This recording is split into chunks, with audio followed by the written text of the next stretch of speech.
yesa bimeze bite kabisa. Reka nongere mfate umwanya nkusuhuza wowe wari wese wubashe ukana subscribe kuri channel ya Yose Network TV, ankubwira turi umuntu w'ingenzi cyane kabisa. Kandi nanone kanshimira wowe wese ukigera kuri channel ubwato kwa subscribe kugira ngo andi makuru yacu agiye atandukanye tugiye tugutegura tuyabona gatanu kuri gatanu. Yamaze nanjye nitwa Uru Rutonde kabisa. Aka kanya rero ngira ngo tuze kuganira ku bakire bafite agatubutse kurusha abandi hano mu gihugu cy'u Rwanda. Nibyo twasabye n'umukunzi wacu muri mu kiganiro gishize, ariko babwira ati rero uyu munsi rero twabibateguriye kabisa, muze kubavuga kugira ngo mumenye ese niwe munyarwanda ufite amafaranga menshi kurusha abandi. Uyu munsi rero basanga muri iki kiganiro ugiye kugezwaho nanjye Uru Rutonde. Twihuse cyane rero kabisa, ntabwo tuza kubatindira nk'uko maje kwimenyera, duhera ku cyo bita ku mwanya wa nyuma, dukora icyo bita countdown. Reka dutanye no umenya ati ninde uri ku mwanya wa 10. Ku mwanya wa 10 rero turasanga na wundi witwa Sina Gerard. Numwe mu bagabo bamaze kumenyekana cyane bitewe n'ibikorwa byabo bafite ndetse n'ibyo bagenda bakomeza gukora. Muri byo bizwi cyane twavuga nka entreprise Rwibutso.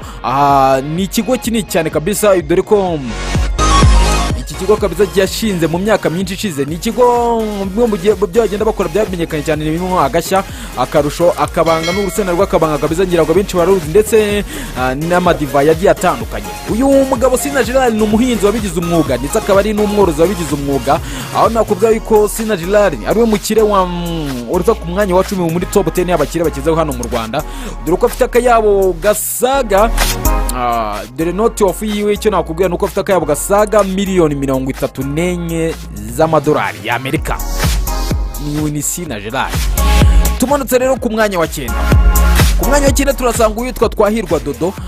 Uyu ni umugabo ufite ibikorwa byinshi birimo ibizwi cyane, urugero naguha ni nka impuzamashyirahamwe itwara abagenzi mu mujyi wa Kigali ndetse n'ahandi hagiye hatandukanye mu gihugu cy'u Rwanda, izwi nka RFTC cyangwa se amagambo arambuye ni Rwanda Federation Transport Cooperative. Muri iki kigo afitemo imigabane myinshi cyane kabisa, ndetse n'ikigo cya Ritiko. Nkubwa ko Ritiko yahoze ari hano Tracom, dore ko atari byo gusa afite, kuko no muri Rijali Holdings ni akaba ari ikigo gikubiyemo biriya byose twavuze, yaba RFTC ndetse na Ritiko twavuze haruguru, ndetse akaba ari n'amagara agiye atandukanye aparikwamo izi modoka mu Rwanda agiye afitemo imigabane. Uyu nguyu Twahirwa Dodo net of yiwe rero icyo nakubwira cyangwa se amafaranga afite ni amafaranga agana kuri miliyoni 48 z'amadolari y'Amerika. Bikabiza kumukira ku mwanya wa 9 w'abantu bafite agatuza kurusha abandi hano mu Rwanda. Reka tuza kumanuka ku mwanya wa 8. Ku mwanya wa 8 turasanga uwitwa Lucilale Jacques. Atuye mu mujyi wa Kigali ariko akomoka mu karere ka Rwamagana. Azwi cyane no kuvuga akomoka mu karere ka Rwamagana, ni mu ntara y'Uburasirazuba. Azwi cyane mu bikorwa byinshi by'ubucuruzi bitandukanye, kandi ndetse no mu bikorwa byo kugira neza cyangwa se gufasha abantu. Yashoye imari ye bwa mbere muri Ameki, kikaba cyari ikigo gikora ibigerekeranye n'intebe, ibitanda ndetse n'ibindi bikoresho byose bikorwa mu mbaho n'ibindi cyane kabisa. Nkubwira ko nyuma kandi Ameki yaje kwaguka ivamo icyo bita Amekikoro. Amekikoro rero akaba harimwe mu nganda zikora marange kabisa. Nakubwira ko ari uruganda kabisa, nakubwira rw'umunyarwanda kabisa rukora marange kandi meza. Nkubwira ko uruganda narwo yamenyekanyemo cyane, dore ko iki kigo gikora marange atandukanye. Icyo nakubwira amafaranga y'umugabo kabisa akaba barirwa muri miliyoni 60 z'amadolari y'Amerika, ndetse akaba anafite imigabane myinshi muri banke ikomeye cyane kabisa y'ubucuruzi ya Koje Bank. Ibi rero Lucilale Jacques bikaba bishyira ku mwanya wa 8 w'abaherwe cyangwa se abantu bafite agatubuze kurusha abandi hano mu gihugu cy'u Rwanda. Katoza tumarwa ku mwanya wa 7.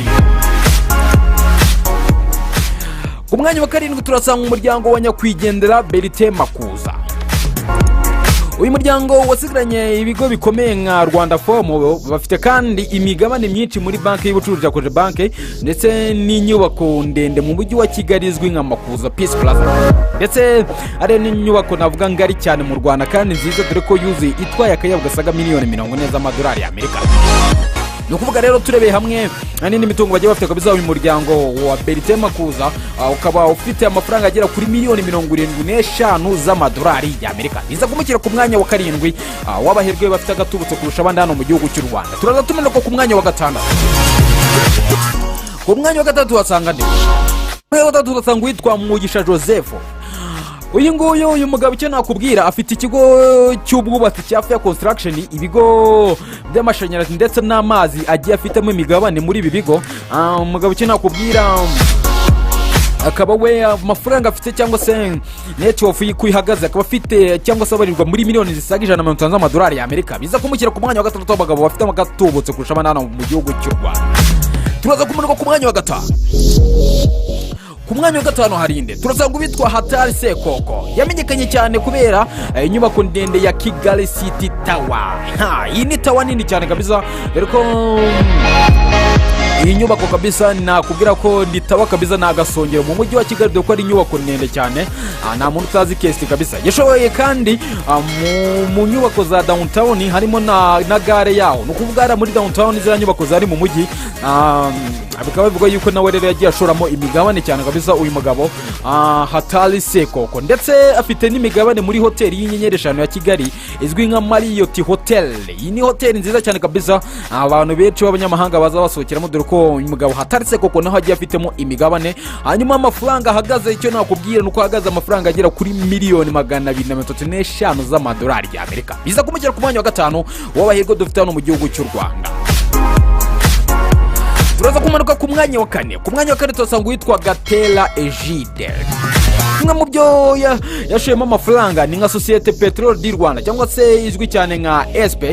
Ikora ni ikigo gikomeye cyane hano mu Rwanda mu gucuruza petrol ndetse na essence dore ko igifite n'ibigega byinshi cyane muri iki gihugu cy'u Rwanda kandi afite Societe Petrol Aviation nayo ibika ibitwara indege.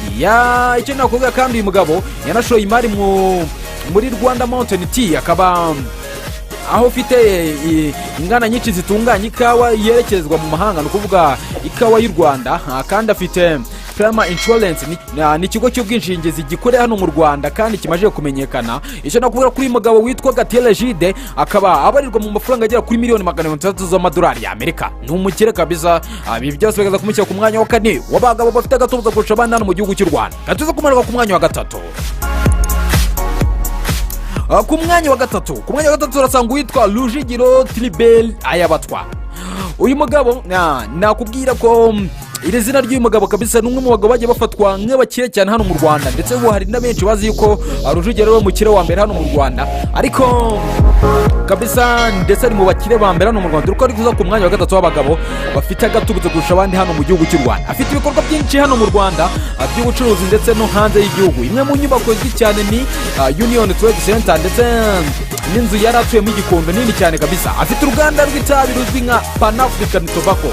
Uyu mugabo rero iri tabi rye rikaba ridacuruzwa muri Afurika gusa ndetse n'ibura bisanga ririyo dore ko uyu mugabo atunze angana na miliyoni 350 z'amadolari y'Amerika. Ni umukire. Ibi byose afite rero Rujugiro Tribel Ayabatwa bikabiza kumugera ku mwanya wa gatatu w'abagabo bafite agatubuza kurusha abandi hano mu gihugu cy'u Rwanda. Katuze tumanuka ku mwanya wa kabiri.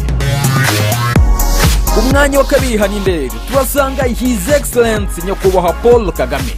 Uyu akaba ayoboye igihugu cy'u Rwanda afite imigabane muri banki ya Kigali Beka yaguze mu mwaka wa 2011 ubwo iyi banki yagurishaga imigabane. Afite kandi imigabane muri Crystal Ventures. Iki ni ikigo aho gifite inganda zikubiwemo muri iki kigo nka Inyange Industries ndetse na AG ndetse afite imigabane muri NPT Contractor ndetse na Rio Contractors zikora ibyerekeye n'ubwubatsi cyane kabisa. Si ibyo gusa kuko uza kumusanga aho afite imigabane none muri Isco Security na haba muri muhitwa Baboni Cafe. Ikaba ari abakutunganya ikawa kabisa cyane kabisa nayo icururizwa mu bihugu byo mu Burayi ndetse na Amerika. Perezida Kagame rero akaba aza ku mwanya wa kabiri hano mu Rwanda aho afite miliyoni zisaga 500. Ibi Perezida Kagame rero amafaranga afite akabaza nanone nk'ubwicyo nakubwira nuko aza mu baperezida bafite agatubuza kurusha abandi hano ku mugabane wa Afurika dore ko ari ku mwanya wa gatanu kabisa n'aya mafaranga kabisa miliyoni zisaga 500 z'amafaranga y'u Rwanda. Benshi bari bazi ko ari we ku mwanya wa mbere. Katuza none turebe ku mwanya wa mbere ari ndabiza ari benshi bafite amatsiko bibaza ati se ni wowe muntu ufite amafaranga menshi uza ku mwanya wa mbere hano mu gihugu cy'u Rwanda. Hari benshi batunguye gusa ibyo nkubwira ni impamo. Katuza tumanuka ku mwanya wa mbere. Ku mwanya wa mbere hari indi ndabizi mwese mufite amatsiko mwibaza ati se ni mugabo uri ku mwanya wa mbere.